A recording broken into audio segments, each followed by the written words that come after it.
Hi, Midland. I am here with Councilwoman Robin Poole. She is heading into her second term on the Midland City Council as our at-large representative. So it's so nice to have you here today. We're here to just do a little get to know you. Are you ready? I'm ready. Thanks for having me. Of course, of course. We're just going to dive right in head first. So what does it look like to you to serve on the Midland City Council? Well, serving on the Midland City Council it's a really interesting way to get to serve the community. I've served in different aspects of school life with my kids and their activities with church and things of that nature, but getting to serve in this capacity, it's really been eye-opening. You get to see how the city really functions. I think so much of the community has a preconceived notion of what the city does, and I don't think they really realize all the different facets that we cover, all the different organizations that we work with. I think it's a really wonderful place to be able to serve your community just because you really can tap into so many different areas. You kind of tapped a little bit on where you have served in the community.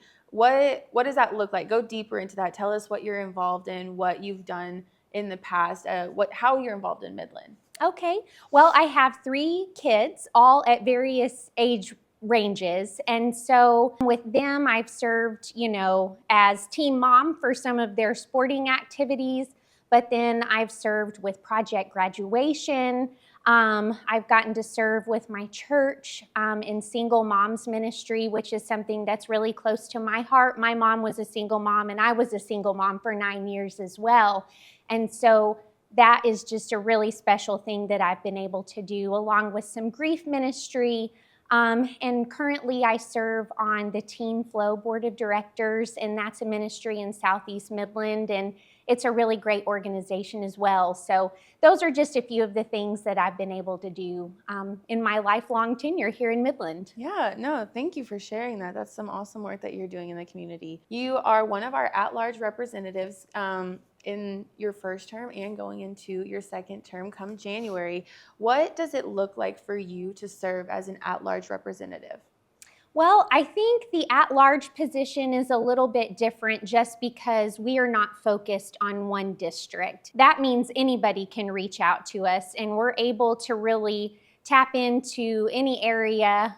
For instance, if Amy Stretcher-Burks is working on something and she needs some help, myself or the other at-large councilmen are able to come in and jump in and help her. We're able to kind of fill the gap when things are heavy and there's a lot of public outcry about something. We can really step into those places and kind of alleviate the pressure on the other district council members. So it's an interesting position, but I think it's great because you really get to know about the things that are happening in each district. And so it's important to stay abreast of everything that's happening in every area of town. It's amazing to hear the collaboration that is still a part of the Midland City Council, even despite having those different districts. So I love hearing about that, and I'm sure the residents will as well. Going into your second term, is there any issue that is most important to you?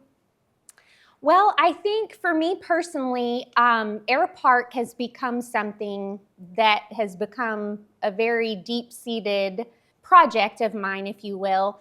And it was not something that I anticipated. I had no ties to aviation whatsoever, but during my first campaign, a gentleman that was responsible for parking cars in our church parking lot stopped me and said, I'd really like to have a conversation and set up a meeting about Air Park because at that time they were trying to close the airport down.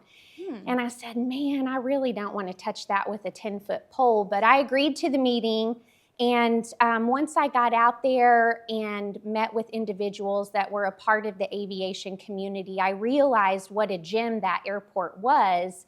And it just became something that I was passionate about. And I knew if I got on council, I was going to work to keep Air Park, but also revitalize it. And that's been something that I've really worked towards and in the middle of. Of course, Flying to Fall is a great event. But alongside that, there's several projects that we have done to really kind of transform that whole area. And we're looking at building infrastructure so that people can start building hangars out there. We're at capacity, so that's a great need that we have, along with a new entrance road and some other infrastructure needs out there. And so along with that work, I really got involved in the airport system just in general, and have really just developed a love of all things aviation, which trickled down in my first years on council to my son, who now is in his final year of his commercial aviation degree at Angelo State. So it's become something that's not only important to me, but to my family as well. Yeah, and I think the story and the way that the air park has become a passion for you is a testament to just how important the work City Council is doing and how it affects our younger generation. Absolutely. And kind of going off of that, we are well aware that our Midland population is starting to get younger and younger as the years go on. What is a piece of advice that you have for that younger population coming into Midland? Well, I think that the first thing I would say is don't judge a book by its cover. I think, people can have preconceived notions about the community because we're in the desert and there's not a lot of trees. But as I've always said, the people in Midland are wonderful. And you're not going to find nicer people and people that want to do whatever they can to make this feel like a home. My advice would also be to be patient with the community because we are growing, and so we're facing a lot of challenges that a growing community faces. And I think we're at a point here at the city where we're able to tackle those challenges. We have leadership and staff in place along with the council that even if we don't necessarily agree on all the ways that we need to achieve things, we're all very forward thinking and wanting to pour into the community to address those challenges in big and small ways. Of course, of course. And you mentioned that Midland, we're growing at a very fast rate. What does Midland look like to you over the next 5 to 10 years? Well, I think we're going to continue to see growth, and I think we're going to continue to see that younger population filter in.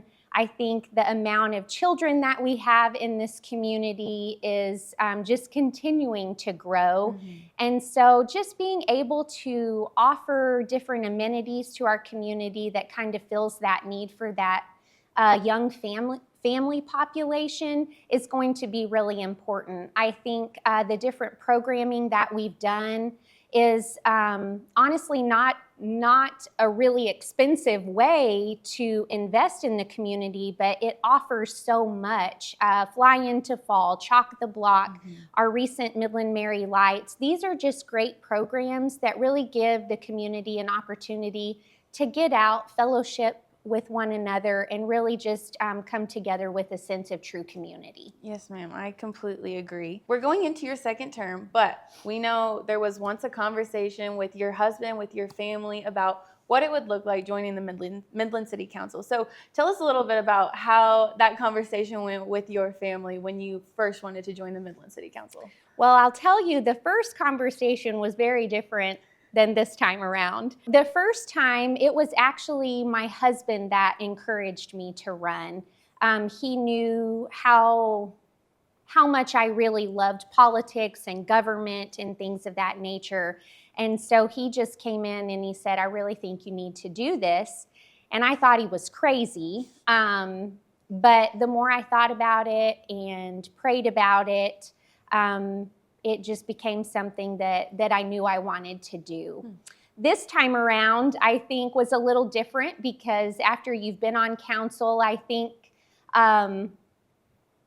just this rose-colored glasses view of things that you had has kind of fallen away, and you get into the nitty-gritty of the work, and sometimes it can be really hard. It can be hard on your family.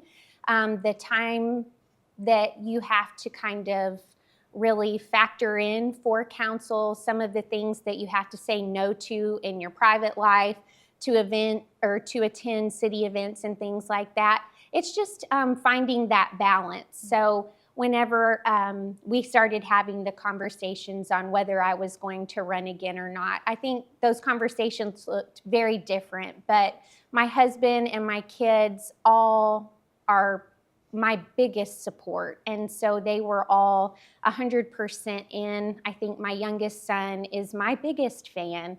And sometimes I think that I'm doing this because he's going to have an even greater call in this area one day, because he is very driven towards politics, current events, and things of that nature. So he's my best campaigner and definitely my biggest support. Well, thank you for sharing that. It's awesome to see how it trickles down in Absolutely. your family. So that's amazing. And we look forward to seeing him potentially Oh, yes. up there. But kind of pivoting a little bit away from the more serious questions, we're going to jump into some more fun questions if you're up for it. Absolutely. Okay, so the first question we have for you is, if you had to choose a theme song to represent you, what would that be? Well, the note said walk-up song. And so that's where my mind is. It's not really my theme song, but you have to remember I was an 80s and a 90s girl. Okay. So it would be the Beastie Boys, Sabotage. Okay. You know, it's like Okay. really good hype music. Looking at it from a walk-up perspective, I think that really, it dials you in. You're like, no, this is business. Absolutely. I completely agree with that. On to the next question. And I feel like this is a very important one. So choose your answers wisely. Okay. If you had to choose 3 emojis to best describe you, what would those 3 be? Well, the top one would be the laughing, crying emoji. Okay. I like to have fun and I like to joke around. And so I think that would definitely be the first one. I use that emoji a lot. The second one would probably be the girl that's like slapping her head. And then probably the third one would just be just a big smiley face emoji, honestly. So I try to keep a positive outlook on things. There's far too many things that are serious in this world, and so I think we have to remember our perspective. And so trying to keep a lighthearted perspective and remembering what really matters in this world is really the way I try to live my life. Of course. Well, thank you for sharing that. Absolutely. And last question. Okay. What is your favorite Midland spot, or like your Midland go-to? Probably the old true blue spot in Midland would be Wall Street Bar and Grill. They've been here forever. That's a spot that holds many memories down the line from childhood through, you know, me and my husband and family. We go eat there quite a lot on Friday nights. And then Cancun downtown, of course.